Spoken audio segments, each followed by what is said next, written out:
Like father, like son, Amir Khan's baby son Azad is literally following the superstar steps. Being a perfectionist, Amir, who gives in 100% to everything he does, recently flew to Australia to learn tam dance for his forthcoming film Dhoom 3. The form of dance is extremely difficult and needs constant practice. So even when he was back, Amir kept the practice at home or on sets.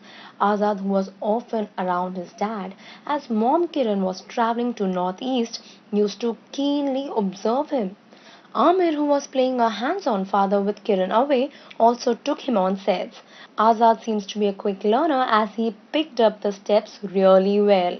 He would imitate his dad and the way he moved around.